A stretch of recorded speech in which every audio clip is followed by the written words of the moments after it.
बर' ख्रिस्टानफ्रा फैगोन सेन्सासाव जोङो बेबादि बाथौजों बेबादि जोंनि सिनायथिखौ लिरनानै होनो हानाय नङा होननानै बिथांमोननि जानानै जोङो फोरमायनो सानदों।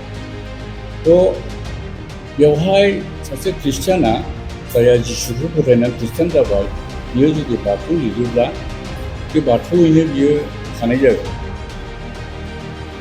ख्रिस्टियानफ्रा बाइबेलखौ धोरोमनि गाहाय बिजाब होननानै लायो। जिसुनि बे बोसोनखौ फल' खालामनानै ख्रिस्टियानफ्रा जिहेतु सोलियो, अब्ला ख्रिस्टियानफ्रा गावनि धोरोमखौ दसेनि थाखाय माबोरै बिसोरो सोलायनो हागौ? बियो एक्युजिशन, बिसोरो गावसोरनि राइट अफ इनफरमेशन बेखौ लानानै बिसोरो एक्युज खालामदों, नाथाय जों बेखौ टटेलि डिनाय खालामो। फार्स्ट अफ अल, आसारखान्थि एबा कालसारा माजों जायो? फार्स्ट अफ अल बेहाय लेंगुवेज मोनसे थानांगोन, गाननाय जोमनाय थानांगोन, हारिमुवारि माखासे आयदाफोर थानांगोन, ओमफ्राय जानाय लोंनायबो इभिन बेवहाय थानांगोन। थ' बर' हिसाबै लेंगुवेजआव जोंहा गोख्रों मोनसे जुजिनाय दङ। जोङो धोरोमनि बिजाबखौ 1938आवनो जोङो बर' रावआव सुजुदों, ओमफ्राय बाइबेलखौ जोङो कमप्लिट जोङो 1981आव बर'नि रावआव ट्रेन्सलेट खालामनानै जोङो होदों। आरो जोंनि आदि बर'फ्रा साहिबफोरनि फोरोंनायजों प्रथम बर'नि बिजाबफोरखौ लिरदों। रेभारेन्ड एन्डेल्स साहेब दङमोन, बिथाङा बर'फोरनि हेफाजाब लानानै बर' रावखौ बर'फ्रानो बिथांनो फोरोंदों बा लिरदों। थ' बेबादि लेंगुवेजनि सायाव गोसो होनाय बे जोंनि खामानि। गोबां मानसिफोर दङ, बिथांमोना बर' रावखौ राया,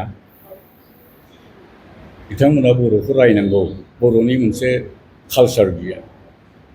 ओमफ्राय गोबां मानसिफोर दङ बर'फ्रा गाननाय जोमनायाव गोसो होआ, नाथाय आं बुंनो सानदों गाननाय जोमनायावबो जोङो गोसो होनांगौ।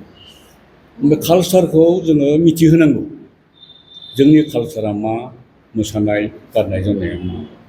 बे आयदायाव जोङो ख्रिस्टान ग्रुप हिसाबै गुबुनखौ नेयालाबानो साउथ इस्ट एसिया गोबां कान्ट्रिसफ्राव जोङो हाजार हाजार लाख लाख थाखा खरस खालामनानै जोंनि कालसारा मा, जोंनि मोसानाया मा, मुलुगनि बिथायावहाय जों बेखौ प्रेजेन्ट खालामदों। ओमफ्राय मुलुगनि मानसिफोरनि मोजां एप्रिसिएसन जोङो मोननो हादों। दा बे हिसाबै बबेबा खनानिफ्राय माबा मोनसे साननाय लानानै जोंखौ बुङोब्ला कालसारखौ नागारजोब्बाय, नैबिदि खालामबाय, जों बेखौ इजिलि बेखौ जोङो मानिनो हाया। जायफ्रा भाषा गारलांबाय, जायफ्रा रितिनितिफोरखौ एखेबारे गारलांबाय, बिसोरखौथ' दा जोंबो बुंगासिनो दङ बर'आ बर' रावखौ रायनाया मोजां, बर'नि आसार खान्थिखौ फल' खालामनाया मोजां, बेखौथ' कालसारखौ प्रिजार्भ खालामनाया मोजां, बेखौथ' जोंबो बुंगासिनो दङ। बुंग्राफ्रा अनेक रोखोमै बुंदों, नाथाय जोंनि साननाय हनाय आरो जोंनि बुंफोरनाया बेबादि। आरोबाव आङो बे प्रेस क्लाबनि जुगेदि गासैबो रायजो राजाफोरनो नेसनेल बर' ख्रिस्टान काउन्सिलनि जानानै गोजोननाय आरो जोंनि सिबिनाय बावनायखौ खेबसेबाव आङो हरबावनाय जाबाय। बावैसो जों मिथिदों बाथौ रिलिजना भारतनि मोनसे धोरोम होननानै रिकगनिसन मोनदों, आरो बे रिकगनिसन मोननायखौ लानानै गोबां मानसिफ्रा खुसिबो जादों। आरो फैगोन सेन्सासाव जाहाथे बर'फ्रा बाथौ लिरो धोरोमनि कलमाव, बे आयदाखौ लानानै खावलायनायखौ खोनानाय लोगो लोगो बर' ख्रिस्टानफोरनि गेजेराव एसे सोंलुफोर फैदों, मोनसे कनसार्न मोनसे सृष्टि जादों। नेसनेल बर' ख्रिस्टान काउन्सिलनि जानानै आङो बाथौ सिबियारि गासैखौबो आं कंग्रेचुलेसन होनो लुबैदों। मानोना बिथांमोना धोरोमनि बे मोनथाय सिनायथिखौ मोनबाय, आरो गभर्नमेन्टआ जेब्ला मोनसे धोरोमखौ सिनायथि होयो, बेवहाय बे धोरोमनि रैखाथि, बे धोरोमनि जौगानाय, बे धोरोम फालियारिफोरनि गासैबो बिथिङाव जौगानायनि हाबाफारिखौ गभर्नमेन्टआ बिभिन्न खायदानि गेजेरजों राहानि गेजेरजों लायो। बिथांमोननि राव कालचार बिथांमोननि थासारिखौ जिकुनु उपायै जौगाखांहोनायनि राहा लामाखौ गभर्नमेन्टआ प्रभिजन दोनो आरो बेबादिजों जाहाथे बाथौ धोरोम सिबियारि बिथांमोना जौगालांथों। नेशनेल बर' ख्रिस्टान काउन्सिलनि जानानै आङो बे गाहाम हामलायनायखौ आङो बिथांमोननो फोरमायो। बिथांमोना गुरैयै खावलायदों, बिथांमोना मिथिगौ मानो खावलायदों जे बर'फ्रा जाहाथे गासैबो जिखि धोरोमाव थाया मानो नैबे बारनि सेन्सासाव खेबसे बाथौ होननानै धोरोमखौ लिरोब्ला मोजां जागौ नामा। बिथांमोननि बे खावलायनायखौ लानानै जोंहा मोनसे सावरायनाय जादों। बिथांमोननि बे खावलायनायखौ जोङो लाखिनो हागोन ना हाया, माब्रैबा जोङो लाखिनो हागोन, माब्रैबा जोङो हानाय नङा, नैबे बिसयाव सावरायनायनि उनावहाय जोङो जोंनि बुजिनाय आरो खेंफोरथिखौ जों गोसोआव जेबो दाहा लायालाबानो, हामा मोननाय लायालाबानो जोङो बिथांमोननो फोरमायहरनो गोसो जादों। मोनसेया जाहैबाय ख्रिस्टियानसफ्रा they believe Jesus Christ as their saviour, बेखायनो बिसोरखौ ख्रिस्टान होननाय जायो। बिथांमोना जिसु ख्रिस्ट'खौहाय फोथायो, ओमफ्राय जिसु ख्रिस्ट'खौ फोथायनायखाय बिथांमोनखौ ख्रिस्टान होनना बुंनाय जादों। ओमफ्राय धोरोमनि मोन्थायाव बे दं, नों जेखौ फोथायो बेखौ नोङो फोरमायनांगौ। सेन्सासआ मोनसे बेबादि रेकर्ड, गभर्नमेन्टनि टप स्टेटासनि मोनसे बियो रेकर्ड। बेवहाय नोंनि जि सिनायथि होगोन बे अल अभार इन्डिया गभर्नमेन्टनि आरो स्टेटुटरि रेकर्डसआव बियो स्टेन्ड जानानै थागोन। बेखौ खुनु पाब्लिकआ थांनानै इन्टारफेयार खालामनो हाया आरो डिलिट खालामनो हाया। बे नंगुबै रेकर्ड। थ' बेवहाय सासे ख्रिस्टियाना जायहा जिसुखौ फोथायना ख्रिस्टान जाबाय, बियो जुदि बाथौ लिरोब्ला बे बाथौयैनो बियो थानाय जागोन। ख्रिस्टानफ्रा बाइबेलखौ धोरोमनि गाहाय बिजाब होननानै लायो। बेवहाय बेबादि बुंनाय दङ, आंखौ मानसिफोरनि गेजेराव नोंसोरो जुदि साखि होयोब्ला अब्लासो आं आफानि सिगाङाव नोंसोरखौ आंनि फिसा होननानै साखि होगोन। जायहा नंखाय बुंगोन आङो बेखौ सिनायथि होनाय नङा। जिसुनि बे बोसोनखौ फल' खालामनानै ख्रिस्टानफ्रा जिहेतु सोलियो, अब्ला ख्रिस्टानफ्रा गावनि धोरोमखौ दसेनि थाखाय माबोरै बिसोरो सोलायनो हागौ। आरो बियो संबिधानाव जासिखानाय फान्डामेन्टेल फ्रिडम अफ चइस आरो रिलिजननि जि फ्रिडम दङ, गावनि फ्रि कनसियासजों गावनि धोरोम सिबिनाय आरो खुलुमनायखौ फोरमायनो हायो। बेवहाय बियो एसे हेंथा जागोन, गोरोबनाय नङा, बिसोरनि स्पिरिचुवेल लाइफआ बेखौ एक्सेप्ट खालामनो हानाय नङा।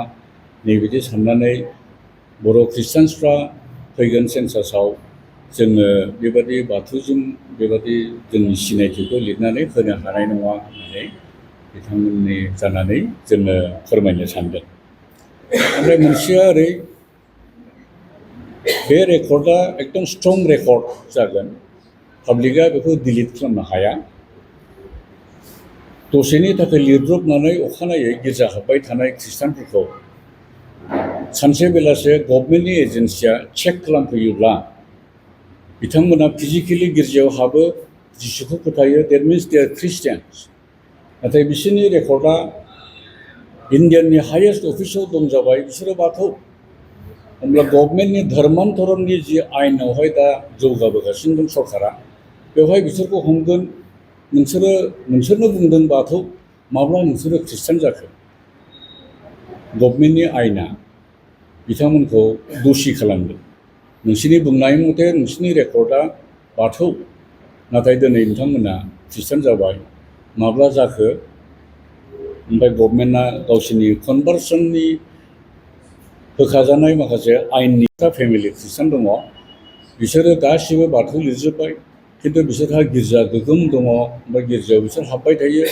बिसोरनि गिर्जाखौ इन्सपेक्ट खालामोब्ला नोंसोरनि धोरोमा मा, रेकर्ड मथे नोंसोरनाथ' बाथौसो दङ, माब्रै नोंसोरो ख्रिस्टान जाखो।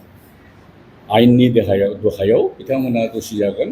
ओमफ्राय आयेना गावसोरनि मथे बिथांमोनखौ हेरेसमेन्ट होनो हागोन। बे समाव रावबो बिथांमोनखौ बायख'नो बा हेफाजाब होनानै सहाय होनो हानाय नङा। बेबादि माखासे रिस्क जोङो नुहुरदों। बे नुहुरनायफोरखौ नाहरनानै जोङो सानदों आयेनखौ दहाय खालामनानै जों आयेननि कनस्टिटिउसननि बाथ्राफोरखौ मानिनानै जोंनि फोरमायथिखौ जों होनांगौ। बेखायनो जोङो बेवहाय स्पिरिचुवेलि बा लिटारेलि जोङो बेखौ भायलेट खालामनो नाङा होननानै जोंनि बर' खृष्टानफ्रा बे आयदायावहाय सिद्धान्त लादों। बेबो मोनसे खारन खृष्टानफ्रा बाथौ जोङो लिरनो हानाय नङा होननानै। बाथौ रिलिजन एक्सेप्ट जानाया देग्लायनि बोसोर बावैसो जादों। ओमफ्राय बाथौनि सिनायथिनि खोथायाबो बावैसो फैगोन।